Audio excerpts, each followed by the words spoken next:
जय। परम पूज्य मुनि श्री ईश्वर धवल सागर जी महाराज की जय। आज की कक्षा त्र्यंच गति, त्र्यंच गति के बारे में आज हम विशेष रूप से समझेंगे। जिन सरस्वती पुस्तक में अध्याय 17 पेज नंबर 75 आज त्र्यंच गति की चर्चा करते हैं। सबसे पहले प्रश्न है, वैसे जो गति है जो शास्त्रों में वर्णन आता है उसमें इस प्रकार से आता है। किरण के हिसाब से नरक गति, त्र्यंच गति, मनुष्य गति और देव गति। इस अपेक्षा से अपन को पहले इसका वर्णन करना चाहिए था, तो कोई बात नहीं। नरक गति और देव गति का वर्णन हो चुका है। आज करते हैं त्र्यंच गति का। तो प्रश्न है, त्र्यंच कौन बनता है? या त्र्यंच गति का या त्र्यंच चाल का बंध किसको होता है? तो तत्वशास्त्र में एक सूत्र आता है 6वें अध्याय में, माया तैर यज्ञो नस्य। क्या मतलब? मायाचारी करने से त्र्यंच गति का बंध होता है, त्र्यंच बना करते हैं। मायाचारी क्या है? तो एक बहुत सुंदर पंक्ति मैंने बहुत पहले पढ़ी थी कि मायाचारी क्या कहलाती, आपको बहुत अच्छे से समझ में आएगी। मुनाफा लेकर चौगुना, मुनाफा लेकर की चौगुना, ऊपर से दिया पाना है, तुझे सस्ते में दे दिया क्योंकि तू ग्राहक पुराना है। इतने में किसी ने कहा, सज्जन झूठ मत बोलो, खुदा के पास जाना है। सरासर आप झूठ बोल रहे हो, मुनाफा आपने 4 गुना ले लिया और फिर कह रहे हो कि मैं सस्ता दे दिया आपको माल। तो ये कहलाती है मायाचारी। मन में कुछ, वचन में कुछ, शरीर में कुछ, इसका नाम कहलाता है मायाचारी। और ये काम आज बच्चे लोग प्राय करके करते हैं। कैसे करते हो? आज बच्चे प्राइवेट में कुछ बात करना हो, छत पे चले जाते हैं मोबाइल लेकर के, घूम घाम के आ गए, तो कहाँ गए? कहीं गए। चद्दर में ओढ़ करके बच्चे लोग आज मोबाइल देखते हैं और ना जाने उसमें क्या देख रहे हैं। मम्मी पापा ने पूछा, बेटा क्या देख रहे हैं? कुछ नहीं ऐसे देख रहे थे, गाने सुन रहे थे या कुछ भी कर रहे थे। जो एक घुमावदार बात आपने कर दी, इसी का नाम है मायाचारी। छल कपट धोखाधड़ी ये आज सरेआम चल रही है। तो इससे क्या होगा आपको विचार करना है। त्र्यंच गति में जाना पड़ता है मायाचारी करने से, छल कपट करने से। तो इस काम को आपको छोड़ना चाहिए, नहीं तो फिर आपको त्र्यंच गति में किस किस प्रकार के दुख होते हैं, त्र्यंचों को किस प्रकार से त्र्यंच गति होती है, इसी के बारे में थोड़ा आपको बताते हैं। देखिए, वैसे इस त्र्यंच गति का वर्णन छैठाला ग्रंथ में पहले ही भाग में बहुत अच्छा दिया है। एक प्रकार से जीव जो होते हैं वो 2 प्रकार के जीव होते हैं, है ना? 2 प्रकार के जीव, एक होते हैं एक इंद्रिय जीव और एक इंद्रिय जीव तो होना आता है मेघ, और एक फिर 2 इंद्रिय, 3 इंद्रिय, 4 पंचेंद्रिय, ऐसे इस पर खिंचाव से एक प्रकार से ऐसे भी हो जाते हैं। 2 भेद रहते हैं जीवों के, संसारी जीव और मुक्त जीव, ऐसे भी होते हैं, है ना? इसको अपन ऐसे समझेंगे त्र्यंच गति को। वहाँ छैठाला में यही कहा गया है, काल अनंत निगोध मझार, रीतो एकेंद्री तन धार। ऐसा कहा है कि ये जो जीव है अनंत काल तक निगोध में रह करके एकेंद्रीय पर्याय को धारण करके अपना जीवन व्यतीत करते हैं। अब निगोध क्या कहलाता है? तो ये समझ लेगा आप कि जितने भी ऐसे कोई पदार्थ रहते हैं जो सड़ जाते हैं या जिन पे फफूंद वगैरह लग जाती है, खाई वगैरह जम जाती है पानी में, तो ऐसे जो जीव होते हैं जो आंख से दिखाई नहीं देते हैं, क्योंकि निगोदिया जीव भी एक इंद्रिय जीव कहलाते हैं। जितने भी जैसे अपन सभी मनुष्य हैं, त्रियंश हैं, इन मनुष्यों के अपन 9 ऐसे स्थान रहते हैं, 9 स्थान ऐसे रहते हैं जहाँ से निरंतर मल निकलता रहता है। कौन से स्थान है वो? 2 आँख, 2 नाक, 1 मुख, 2 कान, कितने हो गए? 2, 4, 5, 2, 7 हो गए। और 2 स्थान मल और मूत्र के निकलने के स्थान। ऐसे 9 मल द्वार हुआ करते हैं। इन 9 मल द्वारों से भी मतलब इनमें निगोदिया जीव रहते हैं। और जब हम कान खुजाते हैं, नाक का मल निकालते हैं, मुख से भोजन इत्यादि करते हैं, आँख में भी मल रहता है। ये सभी जो मलों के स्थान पर वह जीव रहते हैं, मरते रहते हैं। तो ऐसे निगोदिया जीव मतलब पूरे इनको आप बैक्टीरिया भी कह सकते हैं। बैक्टीरिया जो होते हैं पूरे संसार में, तीनों लोकों में ये बैक्टीरिया भरे हुए हैं, ये निगोदिया जीव कहलाते हैं। तो इस निगोदिया जीव की पर्याय को धारण करके हम सभी लोगों ने अनंत काल तक बहुत दुखों को बल प्राप्त हुए हैं। और इंद्रिय निगोदिया जीव की अवगणना को धारण करके जीव एक श्वास में 8-10 बार जन्मे मरो भरो दुख भाग ये आती है। मतलब ये जो निगोदिया एक इंद्रिय जीव होते हैं, इनका एक श्वास अपन लेते हैं और छोड़ते हैं, कितने में? 18 बार जन्म और 18 बार मरण हो जाता है। ऐसे ये जीव भी त्रय करके आप लोग ये सोचते हैं कि त्रियंश जो पशु कहलाते हैं ना, पशु कुत्ते हैं, बिल्ली है, हिरण, सिंह वगैरह, इनको ही गाय बैल वगैरह जो भैंस वगैरह जो हम लोग देखते ना, इनको आप पशु समझते हो। किंतु ध्यान रखना, आज मैं आपको बात बता रहा हूँ कि एक इंद्रिय जीव से लेकर के 4 इंद्रिय तक के जो जीव होते हैं वो तो बिगर मन वाले होते हैं, वो त्रियंश हैं ही वो भी। 1 इंद्रिय, 2 इंद्रिय, 3 इंद्रिय, 4 इंद्रिय तक के जीव हैं, ये भी त्रियंश हैं। किंतु पंचेंद्रिय जो होते हैं वो पंचेंद्रिय फिर त्रियंश भी होते हैं, मनुष्य भी होते हैं, नारकी भी होते हैं और देव भी होते हैं। तो ऐसे करके 5 इंद्रिय वाले तो सभी होते हैं ये, किंतु 1 इंद्रिय से लेकर के पंचेंद्रिय 4 इंद्रिय तक तो शुद्ध त्रियंशी होते हैं। तो ये भी सब त्रियंशी कहलाते हैं। समझ रहे बात को कि नहीं? 1 इंद्रिय वृक्ष है, पृथ्वी, जल, अग्नि, वायु, वनस्पति, ये भी सभी जीव कहलाते हैं, ये भी त्रियंशी जीव हैं। फिर 2 इंद्रिय जीव होते हैं। तो ये 2 इंद्रिय जीव कैसे कहलाते हैं? कौन कहलाते हैं 2 इंद्रिय जीव? देखो, 2 इंद्रिय जीव लट वगैरह लटे रहती हैं। कभी देखा हो आप लोगों ने? सुनो, बहुत अच्छे से सुनो। ये त्रियंश गति आपके लिए क्यों मिलती है? हमने पहले ही सब्जेक्ट आपके सामने रखा है, पहला प्रश्न रखा है और आपको बताया कि मायाचारी करने से त्रियंश गति मिलती है। किंतु इस त्रियंश गति को प्राप्त करके फिर आप कैसे कैसे दुखों को सहन करते हैं, इन्हीं को हम बताते हैं। अब आपको बहुत अच्छे से सुनना। शायद आपको ऐसे लग रहा होगा कि ये त्रियंश गति के दुख हैं, किंतु हम आपको बताएंगे बाद में रहस्य की बात। तो 1 इंद्रिय यानी त्रियंश बनकर के 2 इंद्रिय, 1 इंद्रिय वगैरह को बनकर के पृथ्वी, जल, अग्नि, वायु, वनस्पति, इन 1 इंद्रिय पर्याय में भी आप बहुत दुखों को सहन करते हैं। इनके बारे में कभी अपने मन में ही नहीं आता है।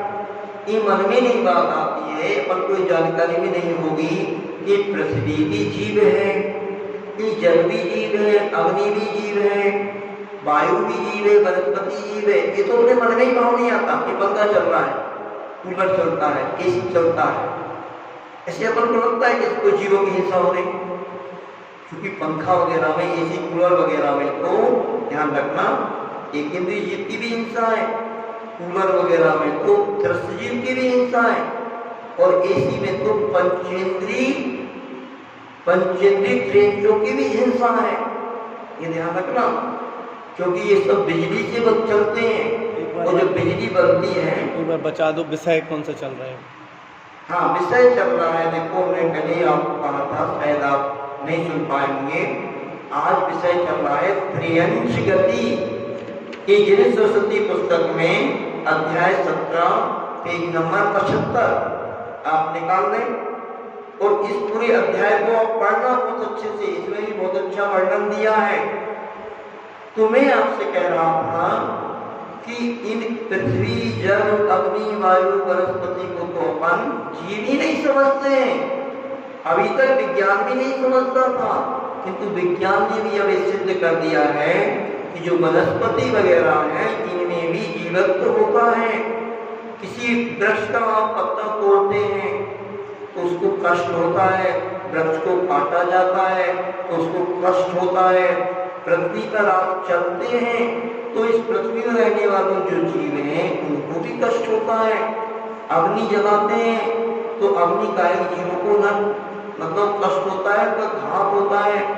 पृथ्वी, जल, अग्नि, वायु चलती है, वायु यहाँ से वहाँ टकराती है, तो भयंकर तूफान वगैरह चलता है तो पहाड़ों से जाकर के वायु टकराती है, तो उन वायुकारी जीवों को बहुत कष्ट होता है। बस फर्क इतना है, अंतर इतना है कि एक इंद्रिय जीवों के पास हाथ एक स्पर्शन इंद्रिय होती है, तो इस स्पर्शन इंद्रिय के माध्यम से उनको स्पर्श के माध्यम से ही कष्ट होता है। उनके पास कोई मन नहीं होता कि मन के माध्यम से वो समझ जाए या आपसे कह सकें, तो बोलते भी नहीं है वो। रचनाइंद्रिय उनके पास नहीं है, बस इंद्रिय है। इन 5 स्थावर जीवों के पास कौन सी इंद्रिय है? मात्र सिर्फ स्पर्शन इंद्रिय। स्पर्श इंद्रिय क्या कहलाती है? स्पर्श संबंधी, स्पर्श से उनको समझ में आता है।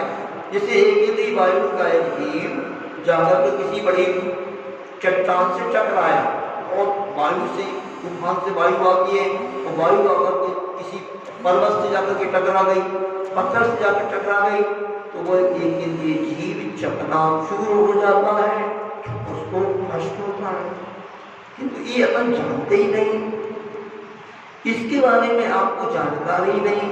अब देखो, जलकाय जीव के बारे में कभी आप सोचते ही नहीं।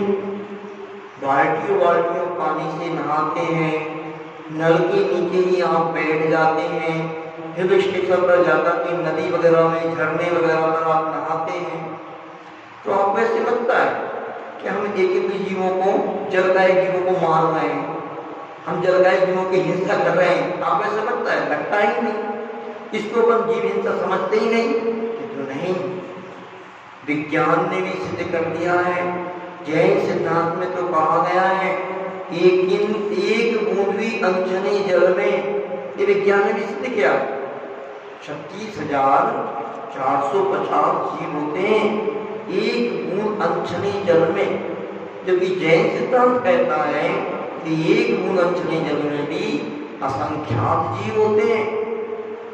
तो इन एकेंद्रीय जीवों को, पर्यायों को पाकर के अपन सभी ने बहुत बहुत कष्ट प्राप्त किया है।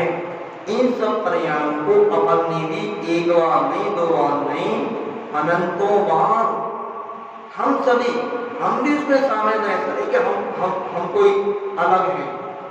अपन सभी लोग इन एकेंद्रीय में पृथ्वी, जल, अग्नि, वायु, वनस्पति सब कुछ बने हैं अनंतों बार।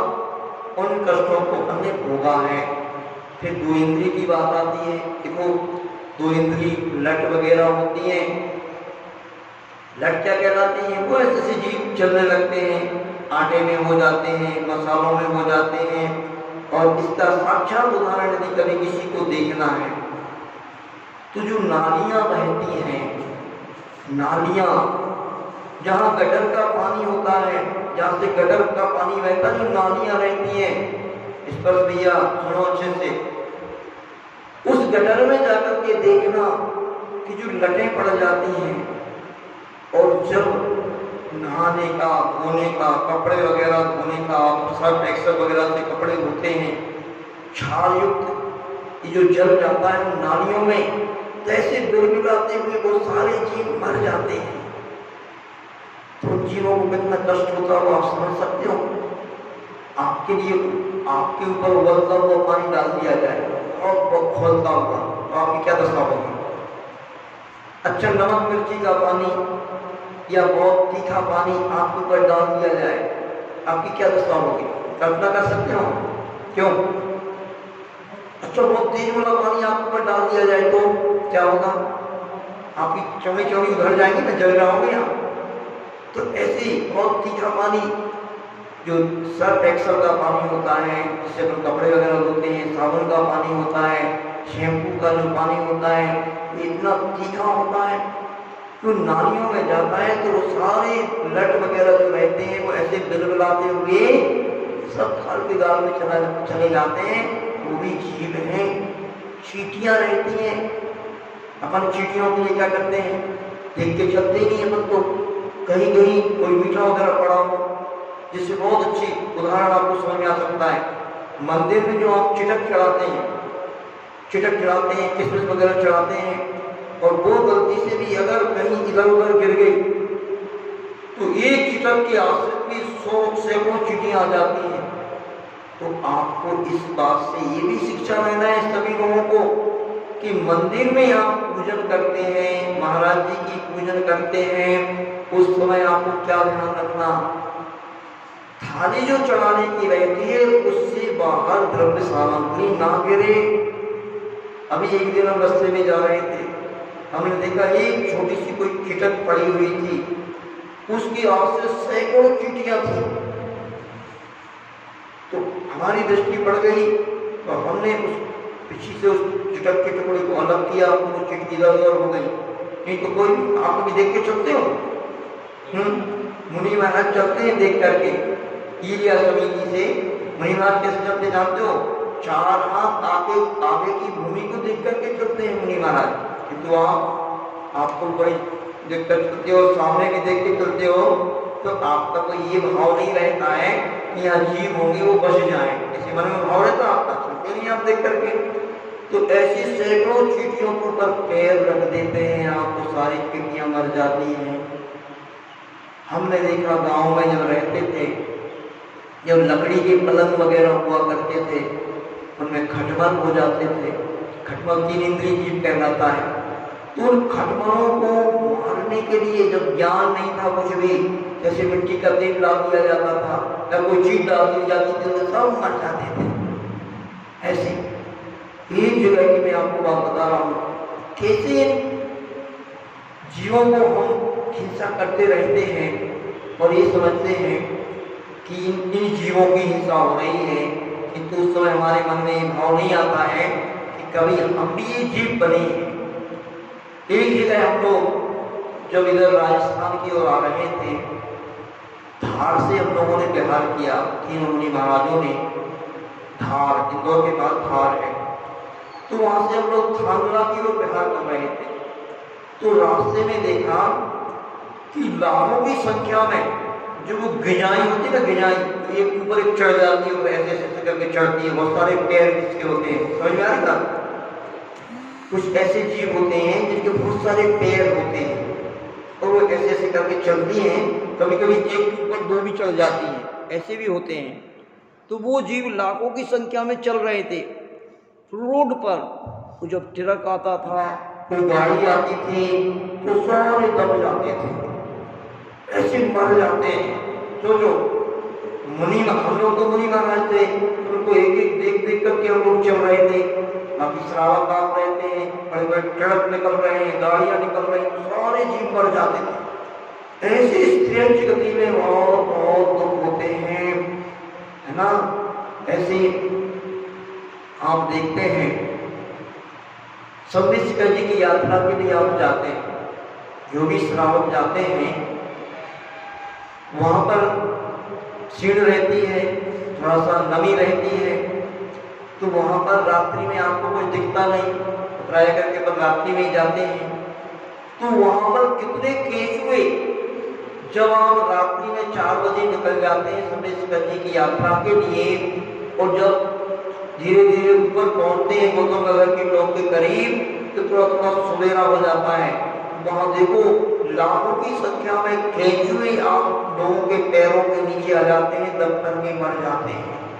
वो केचुआ तो इंद्रिय जीव है, क्या होता होगा? किसी आपके ऊपर कोई पैर रख दे तो, आपके ऊपर कोई पैर रख दे, कोई छोटा बच्चा हो, कोई बहुत बड़ा वजनदार आदमी उसके ऊपर पैर रख दे तो उसका क्या होगा? आपके पास कोई मन है, आप मन वाले हो, आप चिल्लाओगे, चीखोगे, है ना, किंतु वो चीख नहीं सकता है केचुआ। अब उसके पास मात्र 2 ही इंद्रिय है, एक स्पर्शन इंद्रिय है और एक रसना इंद्रिय है। तो ऐसे जीवों को कितना कष्ट होता है। टॉयलेट वगैरह की सफाई करते हैं आप, जो टैंक बना रहता है उसमें लाखों की संख्या में जीव पड़ जाते हैं। जब टॉयलेट की सफाई करते हैं, फिर तीखा कोई वस्तु डालते हैं, सब जीव तिलमिला करके मर जाते हैं। क्यों मुनि महाराज लोग टॉयलेट में नहीं जाते? सुनो बच्चों, ध्यान से सुनो। मुनि महाराज के लिए क्यों कहा गया है कि जंगल इत्यादि करने के लिए दूरे कूड़े विशाले ऐसे स्थान आ गया, दूर जाए, विशाल स्थान में जाए, बिल्कुल प्रासुक स्थान हो, वहां पर जाओ। तो आज बहुत सारे मुनि महाराज टॉयलेट में ही जाने लगे। वो कहते टॉयलेट सबसे बढ़िया स्थान है, मतलब तो साफ सुथरा रहता है। उनकी समझ में ये नहीं आती बात कि ऊपर तो सीट तो साफ सुथरी दिख रही है, किंतु जहां आपका मन जा रहा है वहां तो लाखों करोड़ों की संख्या में कीड़े बिलबिला रहे हैं। फिर उस टॉयलेट को साफ किया जाता है, उसको मर जाते हैं। कहा रहा अहिंसा महाव्रत। जो मुनि महाराज टॉयलेट वगैरह में जाते हैं ना, उसको विचार करना चाहिए, सोचना चाहिए आपका अहिंसा महाव्रत है, हमारा आपका अहिंसा महाव्रत। तो ऐसे जीवों को बहुत बहुत कष्ट होता है त्रियंत्री गति में। 2 इंद्रिय, 3 इंद्रिय, 4 इंद्रिय जीव होते हैं, मक्खी मच्छर वगैरह। मच्छरों को भगाने के लिए, है ना, कॉइल लगा दी जाती है। वो क्या लगाते हो? क्या लगाते हैं? अलाउट लगा देते हैं, जिससे मच्छर मर जाते हैं। ये दृश्य हमने देखा एक बार हम आचार्य सिंह के पास से गए थे कहीं पर, तो किन्हीं सांपों ने लगा दी कॉइल वाइल, बहुत सारे मच्छर ने, चाहे भोपाल की घटना है, कॉइल वगैरह लगा दिया। क्या कर दिया श्रावकों ने वहां पर? तो ऐसे हजारों मच्छर मरे पड़े हुए थे। तो ऐसे वो मच्छर तड़प तड़प के मर जाते हैं। ऐसे आपका वो लगाने से, अलाउट वगैरह और कॉइल वगैरह लगाने से मर जाते हैं। तो ऐसे उन मच्छरों को, 4 इंद्रियों को, मक्खियों को, मक्खियां वगैरह रहती हैं, कोई ऐसा पोछा लगा दिया आपने जहरीला जिससे वो मक्खियां मर जाएं। भौरे वगैरह रहते हैं, भौरे वगैरह भी रहते हैं ना, और भी भिन्नाते रहते हैं। और कोई बच्चों को तो, कई बच्चों को तो वो बच्चे ही लोग ऐसे करते हैं, जब उनके अंदर अज्ञानता रहती है, चिट्ठी को पैर पकड़ देते हैं, मच्छर को ऐसे पकड़ के मार देते हैं, मक्खी को मार देते हैं। ये क्या करते हो? 4 इंद्रिय जीव की हिंसा कर रहे हो। ध्यान रखना, मच्छर भी त्रियंत्री गति का जीव है, 4 इंद्रिय जीव है। तो ऐसे छलावा में आता है, कबहु आप भयो बलहीन, शबनन कर खायो अतिथि, छेदन भेदन भूख प्यास, और में आतप त्रास। ऐसे इस त्रियंत्री गति में यदि ये जीव पंचेंद्रिय भी बन जाता है, ध्यान तो कहते हैं पंचेंद्रिय जीव मन वाले भी होते हैं और बगैर मन वाले भी होते हैं। तो जो बगैर मन वाले जीव होते हैं वह उनके पास मन नहीं होता है, तो उनको तोता मैना वगैरह रहते हैं, कुछ सर्प वगैरह भी रहते हैं, तो उनको मन के बगैर बहुत कष्ट होता है, तरह तरह के कष्ट होते हैं, किंतु वो कुछ कह नहीं पाते हैं। ऐसी कबहु आप भयो बलहीन, कभी कभी पंचेंद्रिय त्रियंचों में आप देखना, जो बलवान त्रियंच होते हैं, सिंह होता है, तो सिंह अनेक अनेक सिंह के अंदर ऐसी ताकत रहती है कि अनेक अनेक हाथियों को भी खा जाता है। सिंह हिरण वगैरह को खा जाता है। हाथी से सिंह बलवान होता है। तो ऐसे एक पर्यायों को धारण करके ये त्रियंच लोग आपस में एक दूसरे को खाते रहते हैं, सताते रहते हैं, एक दूसरे की हिंसा करते रहते हैं। जैसे सहज में ये तो देखने नहीं आता है, सिंह हिरण वगैरह को खाता रहता है ना, शाम वगैरह मेंढक को खाते रहते हैं, और कुत्ता वगैरह बिल्ली को, कुत्ता बिल्ली के ऊपर झपटता है तो बिल्ली चूहे के ऊपर झपटती है। तो ऐसे करके एक दूसरे को भी सताते रहते हैं, जैसे नरकों में सताते रहते थे और कर्म बांधते रहते हैं। और इन त्रियंचों को आपस में दुख होता है, ऐसे दुख होते हैं त्रियंचों को। सोचो विचार करो, इस त्रियंच गति में कैसे तरह तरह के कष्ट ये त्रियंच भोगते रहते हैं। आपको लक्ष्य में रखना है बात, मेन पॉइंट जो हमने आपको शुरुआत में ही बताया था कि त्रियंच बनते क्यों हैं, क्यों बनते हैं, याद करते जाना बीच बीच में। क्या बताया हमने शुरुआत में, क्यों दिक्षु, क्या बताया था? त्रियंच कौन बनता है? जो मायाचारी करता है, धोखाधड़ी करता है, छल कपट करता है। और कहते हैं, शास्त्रों में लिखा है, महिलाओं में ये विशेषता बहुत आयस्य होती है। महिलाओं के अंदर स्वभाव से कहा है मायाचारी होती है। जैसे जल का स्वभाव शीतल होता है ना, अग्नि का स्वभाव गर्म होता है, ऐसे ही महिलाओं के अंदर मायाचारी कूट करके भरी होती है। इसी शास्त्रों में ये बातें भरी पड़ी हैं। ज्ञानानो ग्रंथ में ये बात आचार्य सूर्यचंद्र जी महाराज ने बहुत अच्छे से कही है। महिला वर्ग को विशेष रूप से आपका स्वभाव है, मान के चलो है, किंतु फिर भी पुरुषार्थ करना चाहिए। इस मायाचारी से आपको बचना चाहिए, क्योंकि आपने मायाचारी की है, पहले भी मायाचारी की है, ध्यान रखना। ये पहले मायाचारी की है, तो ऐसे कोई शुभ पुण्य कर्म का उदय आ गया होगा और त्रियंच नहीं बन पाए, आप मनुष्य बन गए, किंतु वो त्रियंच संबंधी जो अपने आश्रव कर्मों का किया होगा तो वो इस मनुष्य जीवन में आकर के आप भोग रहे हैं। तो आचार्यों ने कहा कि महिलाओं के अंदर कैसी मायाचारी रहती। सुनो ध्यान से, आप सभी लोग सुन लो। आचार्य लिखते हैं कि महिलाएं इतनी चतुर होती हैं कि वो बात किसी से करती हैं, देखती किसी को है, सोचती कुछ है, ऐसे उनके अंदर अंदर मायाचारी रहती है। पर आज बहुत सारे बच्चे इन बच्चियों के चक्कर में आकर के अपना सब कुछ निछावर कर जाते हैं। आज आपकी कॉलेज लाइफ वगैरह में वो सारे बच्चे बच्चियां फ्रेंडशिप कर लेते हैं, गर्लफ्रेंड बॉयफ्रेंड बन जाते हैं। सुनो, पर ये चाहता है, वो बच्चा ये चाहता है, वाह ये बच्ची ये लड़की तो मुझे कितनी चाहती है, ये तो मेरे लिए चाहती है बस। और उसको पता नहीं, बोले वाले मानस को, उस बच्चे को पता नहीं कि इसके कितने फ्रेंड हैं, क्योंकि उनका स्वभाव है। महिलाओं का यानी स्त्री पर्याय में ये कहा है कि उनका स्वभाव ही रहता है, वो चाहती किसी है, देखती किसी को है, सोचती किसी के बारे में है, इनके ये स्वाभाविक रहता है। तो ऐसे ये महिलाओं के लिए मेरा कहना है कि इस मायाचारी से बचना, क्योंकि अभी आप ये मायाचारी करोगे आप, तो फिर आपको क्या बनना पड़ेगा आगे? अब त्रियंच बनना पड़ेगा। अभी तो आप मनुष्य बन गए, किंतु अब आगे जाकर के आपको त्रियंच बनना पड़ेगा और इन भयंकर कष्टों को भोगना पड़ेगा। देखो किसी किसी त्रियंचों को कष्ट हुआ करते हैं, आप सोचो विचार करो। कब्र खाने आज कितने खुल गए, बड़े बड़े कब्र खाने खुल गए हैं आज वर्तमान में, कलकत्ता वगैरह में, ऐसे जहाँ पर लाखों पशुओं को एक ही दिन में काट दिया जाता है। और उन पशुओं को काटने से पहले कहते हैं, सुना है कि उनके ऊपर पहले उबलता हुआ पानी डाला जाता है। उबलता हुआ पानी डाला जाता है कि पहले उनकी चमड़ी बहुत अच्छे से मुलायम निकल आए, जिससे पर्स वगैरह बेल्ट वगैरह बनाई जा सके।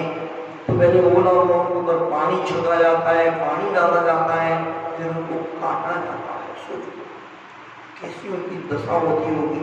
अपन को सुनने में ही रोंगटे खड़े हो रहे हैं। और ऐसे कष्ट पशुओं को दिए जाते हैं। बैलों वगैरह को, भैंसा वगैरह को मारने से पहले उनके ऊपर उबलता हुआ पानी डाला जाता है।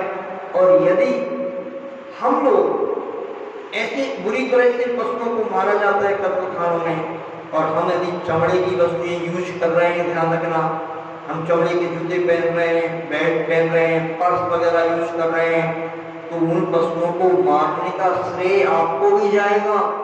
इसलिए भूल करके भी जो मेरी बात सुन रहा है, वो कोई भी व्यक्ति आप कभी भी पशु यानी चमड़े की वस्तुएं नहीं पहनना। कभी भी आप हाथ नहीं लगाना। चमड़े की वस्तुओं में हाथ लगाने में भी बहुत पाप है। कहते हैं कि चमड़े की जो वस्तुएं होती हैं, उस चमड़े में तो वह उसी जाति के, जिस पशु का वो चमड़ा होता है, उसी जाति के तत्संबंधी, उसी रंग रूप वाले बहुत सारे जीव और पड़ते रहते हैं निरंतर। चमड़े को आपने से हाथ भी लगा दिया ना, तो आपने लाखों जीवों को मार दिया। ऐसे स्पर्श करने से भी लाखों जीवों को मारने का दोष लग गया आपको। इतना दोष है चमड़े में। तो चमड़े की वस्तुओं से दूर रहना, नहीं तो आपको वह पाप लग ही जाएगा। तो ऐसे और देखो कैसे कैसे दुख इन पशुओं के लिए दिए जाते हैं। अभी हमने देखा, दिल्ली वगैरह में भी हमने देखा, एक घोड़ा को एक गाड़ी में लगा दिया जाता है और उसके ऊपर कितनी कितनी बोरियां भर दी जाती हैं। कहीं कहीं यहाँ इस एरिया में देखा, इस एरिया में पाड़े को नहीं देते, पाड़े को गाड़ी में लगा देते हैं, घोड़े को लगा देते हैं, बैल को लगा देते हैं, और उसके ऊपर कितना कितना गन्ना लाद दे देते हैं। गन्ना वगैरह यहाँ पे इधर बड़ा गाँव के आसपास यूपी में देखा, छोटी छोटी सी गाड़ियां रहती हैं, उन गाड़ियों के ऊपर इतना सारा गन्ना लाद दिया जाता है, और फिर एक पाड़े को उसमें लगा दिया है, जोत दिया है, एक बैल को जोत दिया है, और नहीं चलता है तो उसकी पिटाई की जाती है। हमने देखा बचपन में गाँव में जब रहते थे, जब खेती वगैरह में जो हल वगैरह चलते हैं, उसमें जो बैलों को लगाया जाता है या उनके ऊपर बोरे वगैरह लाद करके गाड़ी से कहीं ले जाया जाता था, तो जब वो नहीं चलते थे, या खेती में भी बैलों को लगाया जाता था, तो जब वो नहीं चलते थे तो एक बांस का डंडा होता था, इसको परेना बोलते थे। उस परेने में एक कील लगी होती थी। क्यों दादी, आपने देखा कभी ये दृश्य? पहले खेती में बैलों को लगाया जाता था, जब वो बैल नहीं चलते थे, अब चलने में थोड़ा आलस कर रहे हैं, तो एक लकड़ी में एक कील लगी होती थी, उससे उनको ऐसे पीछे उनको ऐसे वो कील लगाई जाती थी। कल्पना करो, सोच विचार करो, आपके पीछे से एक डंडे में कील लगी हो, पीछे आपकी लड़ाई आए, यहाँ पर आपका क्या हाल होता। कितनी बार उनको लगाई जाती थी कि उनके पूरे का पीछे का भाग लूलुहान हो जाता था। ऐसे कष्ट त्रियंचों को होते त्रियंच गति में, भूल करके भी सपने में मायाचारी करने का भाव करते हो तो छोड़ देना, क्योंकि आज तो वास्तव में मायाचारी का ही जमाना है। हर जगह व्यक्ति मायाचारी कर रहा है, चाहे बच्चे हो, चाहे बड़े हो, चाहे महिलाएं हो। महिलाओं में कुछ विशेषता होती है, किंतु करते सभी लोग हैं मायाचारी। तो इस मायाचारी को छोड़ना, क्योंकि नहीं तो इससे आपको त्रियंच गति का ही बंद होगा। अब देखो, एक जगह एक बात सुनने में आई कि जितने भी बुरुष वगैरह बनते हैं, सफाई वगैरह करने के, पुताई वगैरह करने के, तो जो पशुओं के बालों से बनते हैं, तो उन पशुओं के बालों से जो ब्रुश बनते हैं, आज तो शायद प्लास्टिक के भी आने लगे। तो यदि हो सके तो उन ब्रुश से अपन को बचना चाहिए। उन ब्रुश को बनाने के लिए कहते हैं सुअर के बालों को निकाला जाता है, और बहुत बुरी तरह से, जैसे हम लोग केशवट करते हैं ना, तो बहुत संभल के करते हैं।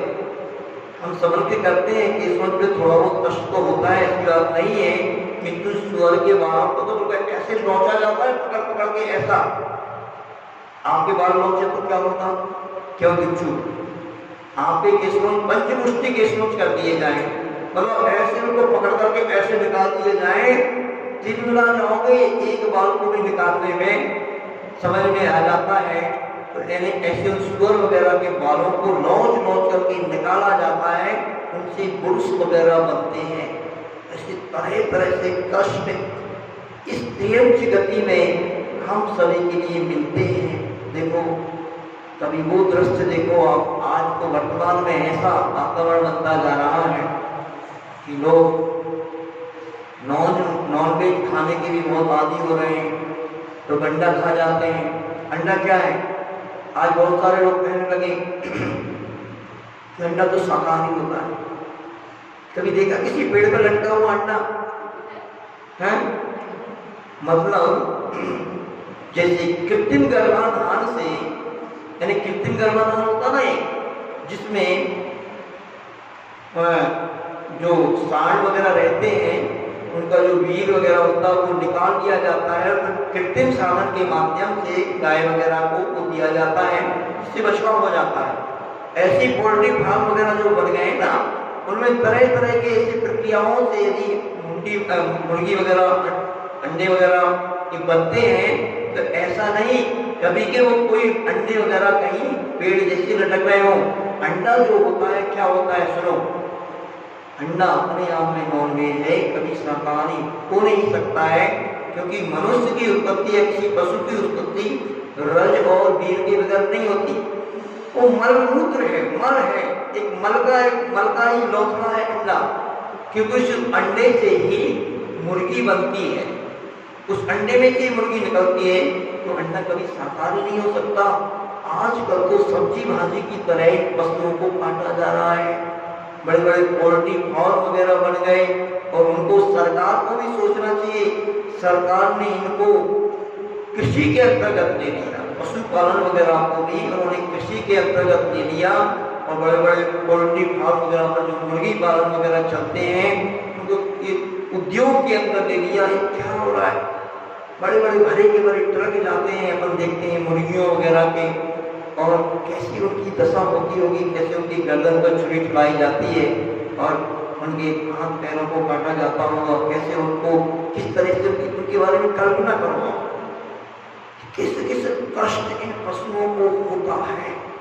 उस त्रियंच गति में सब कष्ट भोगना पड़ते हैं। आप सबको यह कष्ट हो नहीं रहे हैं, क्योंकि आप सभी मनुष्य हैं, और आपको कोई कष्ट होता भी है, थोड़ी सी दिक्कत होती भी है, तो जल्दी मम्मी पापा से आप बोल देते हो, हैं कोरोना हो रहा है किसी के लिए, तो व्यक्ति जल्दी से बड़े बड़े अस्पताल में जाकर के ट्रीटमेंट कर रहा है और तरह तरह के उपचार करा लेते हो। हमारे यहाँ पर अभी कुछ भैया जी आए, एक सचिन भैया और एक सुमित भैया। पहले वो आदर्श के आशीर्वाद से बीना माने में रहते थे। बीना माने में आप सभी को मालूम होगा कि आचार्य गुरु विद्यासागर जी महाराज के आशीर्वाद से वहाँ पर कुछ गायों का पालन हो रहा है, गिर जाति की गायों का। शांति धारा के नाम से वहाँ पर एक योजना चल रही है, और आचार्य गुरु ने उसका नाम शांति धारा दिया है, जहाँ गायों का पालन होता है ना, उसी स्थान को जहाँ पर लगभग 1800 गायों का पालन हो रहा है, और वहाँ पर बहुत सारी गायें रहती हैं हजारों की मात्रा में। तो भैया जी कभी कभी बताते हैं कि महाराज जी जब गायों वगैरह पर कोई घाव हो जाता था, किसी का सींग टूट जाता था, कुछ हो जाता था, तो ऐसे सैकड़ों कीड़े उस घाव में पड़ जाते थे उनके, जहाँ पे घाव हो जाता था, ऐसे कीड़े बिलबिलाते रहते थे। अब पशु को हो जाता है, इसे शांति धारा में भी हो गया, तो भैया जी बताते थे हम लोग अपने हिसाब से डॉक्टर वगैरह से कट के ट्रीटमेंट कराते थे, किंतु जो लावारिस पशु रहते हैं, घूमते रहते हैं यहाँ वहाँ, उनको कोई घाव हो जाता है, उनको कोई सींग टूट जाता है, तो उसमें ऐसे कीड़े पड़ जाते होंगे, तो कितना कष्ट होता होगा उनको। आप कल्पना करो, इन सब कष्टों को पशु भोगते रहते हैं। हमने देखा पहले ऐसा होता था, जब खेती में पशुओं को जोता जाता था, खेती में जुतने के योग पशु जब ही होता है जब उस पशु को वहाँ बुंदेलखंड की भाषा में कहा जाता था, उसको बदिया किया जाता था। बदिया करने का मतलब है जो पशु होता है यानी बैल जो होता है, उस बैल के अंडकोश वगैरह जो रहते ना, इनको लकड़ी से दबा करके दबाया जाता है, तो उनको तोड़ा जाता है। सोचो अभी कभी अपन को जरा सी भी चोट लग जाती है ना उस स्थान पर, तो प्राण निकल रहे हो ऐसे लगता है, उनके नटकोश वगैरह को दबाया जाता है डंडे से कि उनकी वो ताकत ना रहे, तो वो सांड कहलाते हैं। सांड को कभी खेती में नहीं लगाया जा सकता है। ऐसी बैलों के लिए नाक में से वो जाता है, नखेल बोलते हैं उसको, एक रस्सी डाली जाती है। इस पर सुनो ध्यान से सुनो, तो यहाँ मन नहीं ले जाओ। ये सब कष्ट अपन को अभी समझ में नहीं आ रहा है क्योंकि अपन अभी मनुष्य हैं। अपन सबको भी कष्ट हुए, इन कष्टों को अपन ने भोगाए। उस जब पशु की पर्याय में बन रहे होंगे तो अपन भी जब बैल बने होंगे तो बैलों को क्या किया जाता है, एक इधर से एक रस्सी डाली जाती है, इस नाक में से निकाल करके इस नाक में से निकाल के ऐसी एक रस्सी डाली जाती है उनको बस में रखने के लिए। कितना कष्ट होता होगा। और बैलों के लिए कोई लोग उनके कान छेद देते हैं, बैलों के कान छेद देते हैं। और बैलों के लिए पहचान बनाने के लिए हमने देखा कई बार, आपने भी देखा हो यदि, जो सांड वगैरह रहते हैं ना, सांड जो ऐसे छोड़ देते हैं, इनको खेती वगैरह में उपयोग नहीं करते हैं, जो बैल रहते हैं उनको ऐसे लोहा का त्रिशूल वगैरह जैसा रहता है, उसको गर्म करके उनके ऐसे पीछे लगा देते हैं, जिससे कैसे निशान बन जाता है पहचान बनाने के लिए। ऐसे उनको कष्ट दिए जाते हैं पशुओं को। विचार करो, कल्पना करो इस त्रियंच गति के दुखों के बारे में। छैडालाकार ने कहा, बद बंधन याद की दुख धने, कोटि जीविते जात न भने, अति संदेश भावते मरियो, मोर स्वप्न सागर में परियो। क्या कहते हैं पंडित दौलतराम जी छैडाला में, कि इस बदबंधन आदि जो पशुओं के लिए दुख रहते हैं, ये ऐसे दुख रहते हैं कि करोड़ों जिह्वाओं के माध्यम से भी इनको कहा नहीं जा सकता। जैसे आपके लिए रस्सी से बांध दिया जाए, माँ को कहीं जाना हो घर से, तो आपको एक अकेले कमरे में ही बंद कर दिया जाए ना, अकेले घर में ही छोड़कर माँ चली जाए। आज का जमाना अलग है कि बच्चे सोचते हैं कि मम्मी पापा बाहर चले जाएं तो और मजे हैं, आराम से मोबाइल चलाएंगे, आराम से टीवी देखेंगे। किंतु पशुओं के पास मोबाइल टीवी तो है नहीं, तो उन पशुओं को तो रस्सी से बांध दिया जाता है, उनके पैर में रस्सी बांधी जाती है और वो घूमते रहते हैं उस एक ही स्थान में। आपको रस्सी से बांध के माँ चली जाए कहीं, जिससे तुम कहीं घूम नहीं फिर पाओ, कहीं भी टीवी चलाएगा वो, इसलिए इसके हाथ पैर दोनों रस्सी से बांध दो और एक जगह वहां पर कहीं भी बांध दो, तो आपकी क्या दशा होगी। क्यों ऐसे इन पशुओं को, जो स्वतंत्र रहने वाले पशु होते हैं, देखो चिड़ियाघर वगैरह में बंद कर देते हैं बहुत सारे शेर वगैरह को, रीछ वगैरह को, बहुत सारे पशुओं को चिड़ियाघर में जो बंद रहते ना, वो पशु बेचारे बहुत दुखी रहते हैं। पशुओं को कभी बंधन में रहना मंजूर नहीं रहता है। पशु तो स्वतंत्र घूमना चाहते हैं, किंतु को बांध दिया जाता है। अब कई बार ऐसा होता है किसान वगैरह भी जो रहते हैं, पशुओं को खेत पर बांध दिया, बांध करके भूल गए, अब उनको बहुत प्यास लग रही है, तो भी वो चारा वगैरह तो चर लिया, उन्होंने खा लिया, तो प्यास लग रही है, अब किसान को बांध करके चला गया, बेचारे तड़पते रहते हैं। जब भयंकर बारिश वगैरह नहीं होती है तो जंगल में रहने वाले पशु यहाँ वहाँ घूमते रहते हैं, कुछ खा पी तो लेते हैं, तो पानी कहीं पे मिल ही नहीं रहा है, नदियाँ भी सूख गए, तालाब वगैरह सब सूख गए, तो प्यास में तड़प तड़प करके मर जाते हैं। ऐसे भी दुख इन पशुओं को भयंकर होते हैं। एक बड़ी विचित्र घटना सुनी, इसके साउथ में घटना शायद,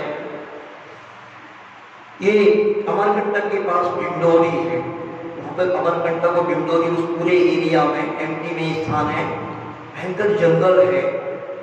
तो उस जंगल में एक पेपर में शायद ये बात आई थी कि उस समय बहुत भयंकर बारिश हुई थी, तूफान चला था और बड़े बड़े ओले गिरे थे, ऐसे 500-500 ग्राम के भी ओले गिरे थे। तो आपने कभी देखा हो बंदरों को, जो बंदर रहते हैं ना, बंदर जब कोई ऐसे तूफान चलने लगे, गड़गड़ाहट होने लगे, तो बंदर सारे एक जगह इकट्ठे हो जाते हैं। उनमें ऐसा प्रेमदास्तर रहता है, कोई एक साथ आकर के 25-50 बंदर बैठ गए वहां पर बंदर, और ऊपर से वो बड़े बड़े ओले गिरे होंगे भयंकर। तो एक दृश्य आया था पेपर में आया था, ये 50 बंदर एक जगह बैठे हुए हैं और सारे के सारे मर गए, बड़े बड़े ओले वगैरह गिरने से। ऐसे पशुओं की दशा होती है, ऐसे भयंकर कष्टों को एक ट्रेन की गति में पशुओं को भोगना पड़ता है। और इस प्रकार से इन पशुओं को अनेक कष्टों को भोगना पड़ता है। आज देखो, आज तो लोगों ने एक धारणा ही बना दिया, जितनी भी दवाएं बनती हैं उन दवाओं का टेस्टिंग पहले पशुओं के ऊपर की जाती है, जिसमें लाखों पशु मर जाते हैं, क्योंकि मनुष्य को तो एक साथ दे नहीं सकते। कोई भी दवा जब बनती है तो उसका टेस्टिंग वगैरह की जाती है, उनका प्रैक्टिकल किया जाता है, वो पशुओं के ऊपर किया जाता है कि मनुष्य के लिए नुकसान तो नहीं करेगी ये दवा। तो ऐसे करके वो उस दवा के जो टेस्ट किए जाते हैं पशुओं के ऊपर वो डाली जाती है, वो खिलाई जाती है। यदि डोज अधिक रहता है तो बहुत सारे पशु मर जाते हैं। जैसे शैम्पू बनता है, शैम्पू के बारे में कभी सोचा आपने? तो शैम्पू आप बड़े अच्छे अपने बालों को कोमल बनाने के लिए लगाते हो, कभी आपने कल्पना की कि शैम्पू जब बनता है तो शैम्पू से अपन नहाते हैं, तो नहाते समय वो अपनी आंख में ना चला जाए, कहीं गलती से और कहीं मुंह वगैरह में ना चला जाए। तो शैम्पू को बनाते समय जो बड़ी बड़ी कंपनियां हैं, कहते हैं वो खरगोश वगैरह की आंख में पहले वो डालते हैं। इसके बारे में बहुत मैंने सुना था कि वो कैसे डालते हैं, पूरा देखते हैं कि भाई ये मनुष्य के लिए घातक तो नहीं होगा। तो खरगोशों की आंख को ऐसा करके एक अंदर लगाया जाएगा, अंत में एक इधर लगाया जाएगा, और फिर उसकी आंख को ऐसा खोल करके फिर उसकी उन खरगोशों की आंखों में वो शैम्पू डाला जाएगा, जिससे लाखों खरगोश अंधे हो जाते हैं, क्योंकि वो तीखा रहता होगा तो तड़प तड़प के मर भी जाते हैं।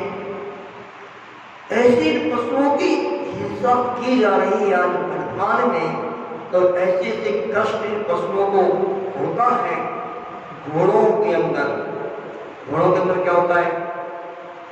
घोड़े जो काम में आते हैं, मतलब उनके पैर खराब ना हो, अधिक समय तक वो घोड़े टिक सकें, इसके लिए उनके पैरों में नाल ठोके जाते हैं। देखा कभी? नाल मतलब लोहे की कुछ ऐसी वस्तु रहती है अर्धचंद्राकार जैसी, और वो उनके घोड़े के पैरों में ठोकी जाती कीलों से। विचार करो बिच्छू भैया, आपके पैर में एक बढ़िया एक लोहे का एक सांचा बनवाया जाए और वो सांचा रख करके फिर कील से बढ़िया ठोक दो, क्योंकि उस बिच्छू को बहुत पैदल विहार करना है, इसलिए रोड पर चलते चलते उसके पैर खराब ना हो। तो लोहे का एक सांचा बना करके घोड़ों के उसके पैरों में ठोक दिया जाता है। ऐसे भयंकर कहते हैं बदबंधन आदिर दुर्गने कोट जीवित जात न बने। ये जो पंक्तियां लिखी है पंडित दौलत राम जी ने इसलिए लिखी कि इन पशुओं के लिए जो दुख होते हैं, करोड़ों जुगों के माध्यम से भी इनके दुखों के बारे में कहा नहीं जाता है। ऐसे इन पशुओं को इस त्रियंच गति में दुख होता है, और उस त्रियंच गति के दुखों को भोगते भोगते पशु जो रहते हैं, इस प्रकार के जब दुख होते हैं, भूख के, प्यास के, सर्दी के, गर्मी के, तो बहुत उनको मरते समय संक्लेश होता है। अब देखो ईद वगैरह में लाखों पशुओं को बलि चढ़ा दी जाती है। बलि के नाम पर भी कई जगह पूरे भारतवर्ष में आज भी कई स्थान ऐसे हैं जहाँ पर लाखों पशुओं की बलि दी जाती है। और बलि का मतलब आप समझते हो, बलि के समय क्या होता है? उनको साक्षात जिंदा पशु के ऊपर गर्दन चलाई जाती है, उसको काटा जाता है, तो उसके लिए कितना संक्लेश होता होगा, कितना उसको अंदर दुख होता होगा, किंतु कह नहीं सकता कुछ भी। जैसे संक्लेश, अति संक्लेश भाव से मरियो, घोर स्वप्न सागर में पड़ियो। यदि और संक्लेश उस पशु को होता है, उस समय पीड़ा होती है, कष्ट होता है, तो उस कारण उसके ऐसे भाव करता है वो कि नरक की आयु का बंध कर लेता है। और वो संक्लेश के कारण अभी त्रियंच बना था, अब बन गया पशु, वो नारकी बन गया। तो ऐसे इस त्रियंच गति के दुखों को आज सुनकर के आप सभी को थोड़ा भयभीत होंगे। और मैंने जो है इस त्रियंच गति के त्रियंच आयु के बंध की जो कारण है, मायाचार, छल कपट, धोखाधड़ी, इससे थोड़ा सावधान रहें। ये करते समय हमको समझ में नहीं आती है बात, दूसरे को ठगते समय, किसी चीज की मिलावट करते समय आपको ये बात समझ में नहीं आती है, किंतु यदि आप ऐसा कर रहे हैं तो इतना समझ लेना, आज के इस क्लास को सुनकर के, इस नोदल को सुनकर के आप यदि कभी ऐसा काम करते भी हो तो थोड़ा सा इस क्लास को सुन लेना कि यदि हम ये मायाचारी करेंगे, यदि हम छल कपट करेंगे, धोखाधड़ी किसी के साथ करेंगे, उसका फल क्या होगा। ऐसे ये जो कहानी सुनाई जा रही है, ध्यान रखना, ये प्रेमियों के जो कष्ट सुनाए जा रहे हैं, इसके लिए आप ऐसा मत समझना कि पशुओं के कष्ट हैं, त्रियंचों को ही प्राप्त होते हैं। आप कभी त्रियंच नहीं बने, क्या विचार है आपका इस पर भैया? विश्वास है कभी आपको ऐसा लगता कि आप कभी त्रियंच बने कि नहीं बने? क्यों नहीं बने हो? अच्छा, अभी जो आपको जीवन प्राप्त हुआ है, इसमें आप कितना छल कपट करते हो, कितनी मायाचारी करते हो। दिक्षु आपको बुद्धू बनाता है, आप दिक्षु को बुद्धू बनाते हैं, आप मम्मी को बुद्धू बनाते हैं। कई बार रात के 12 बजे भी टीवी देख रहे होते हैं, तो मम्मी की भी नींद भी खुल गई, हाँ कुछ नहीं कर रहे, मम्मी कुछ नहीं कर रहे, बुद्धू बना देते हो। पहले तो इसी को समझो अच्छे से कि मायाचारी क्या है। मायाचारी का मतलब समझ रहे ना, कर कुछ रहे हो और कह कुछ रहे हो, देख कुछ रहे हो, बता कुछ रहे हो, यानी जो जैसा है उसको वैसा नहीं कर करके घुमा फिरा करके कह देना। और पर ध्यान रखना, ये कर्म कभी ये नहीं देखता कि छोटा सा बच्चा है, ये छोटा बड़ा है, ये थोड़ा बड़ा सा हो जाए और ज्यादा, जब इसके लिए हम त्रियंच गति का बंध करेंगे, नहीं, बंध तो कर्म का हो जाएगा। जो उसकी प्रक्रिया बताई है कर्म बंध की, वो चाहे बच्चा हो, चाहे बड़ा हो, चाहे महिला हो, चाहे लखपति हो, चाहे करोड़पति हो, चाहे प्रधानमंत्री हो, चाहे मुख्यमंत्री हो, चाहे मुनि महाराज हो, कोई भी, सभी के लिए कर्म, यदि उस समय तत्संबंधी जो कर्म आयु के लिए भाव बताया है, यदि हम वह भाव कर रहे हैं, वह कर्म आपका उसी समय बंध जाएगा। इसलिए आप सभी को सावधान रहना है, इस मायाचारी करने से बचना है, जिससे आपको त्रियंच कभी बनना ही ना पड़े। ठीक है, तो क्रम से अपना 3 गति का वर्णन अपना हो चुका है। सबसे पहले नरक गति का सुनाया, फिर देव गति का सुनाया, आज त्रियंच गति का भी सुना दिया। अब कल मनुष्य गति का वर्णन आपके लिए सुनाया जाएगा। ठीक है, और कल हमने मुनि श्री विशाल सागर जी महाराज से निवेदन किया है कि महाराज जी, ये जो शिविर चल रहा है, इस शिविर में आपका उद्बोधन भी हो जाए, तो कल मनुष्य गति के ऊपर मुनि श्री विशाल सागर जी महाराज का उद्बोधन यहाँ पर होगा। विशेष रूप से सभी लोग उपस्थित रहेंगे और मनुष्य गति के ऊपर, मनुष्य गति की दुर्लभता को, या मनुष्य गति में भी कैसे कैसे दुख वगैरह हमारे लिए होते हैं, कि मनुष्य गति क्या है, इसके लिए विशेष रूप से उद्बोधन आपको सुनने के लिए मिलेगा। ठीक है, कल्याण मंत्र इसको निकालेंगे और एक श्लोक का उच्चारण करेंगे। देखें, पेज नंबर विद्युत संस्कार पुस्तक 103 पे 6वें नंबर श्लोक का उच्चारण करेंगे। देखेंगे, ये योगिना, ये योगिना, ये योगिना, ये योगिना,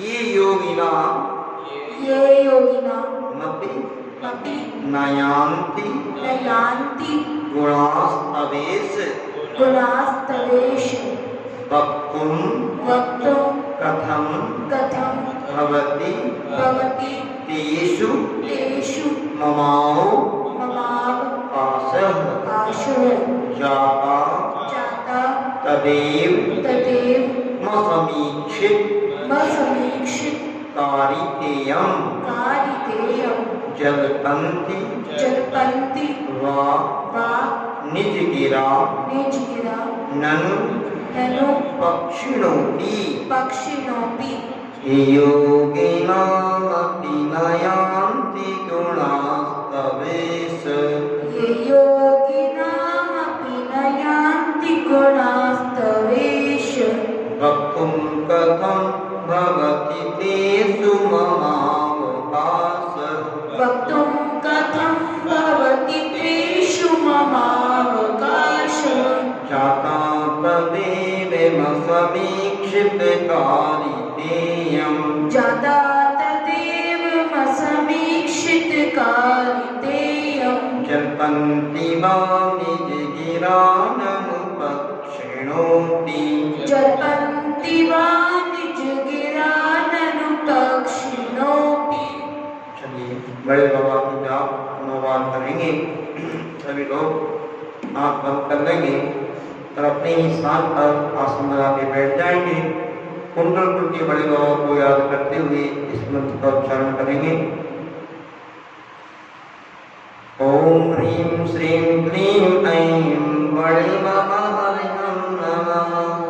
ओम ह्रीं श्रीं क्लीं ऐं बड़े बाबा हरिहं नमः। ओम ह्रीं श्रीं क्लीं ऐं बड़े बाबा हरिहं नमः। ओम ह्रीं श्रीं क्लीं ऐं बड़े बाबा हरिहं नमः। ओम ह्रीं श्रीं क्लीं ऐं बड़े बाबा हरिहं नमः। ओम ह्रीं श्रीं क्लीं ऐं बड़े बाबा हरिहं नमः। ओम ह्रीं श्रीं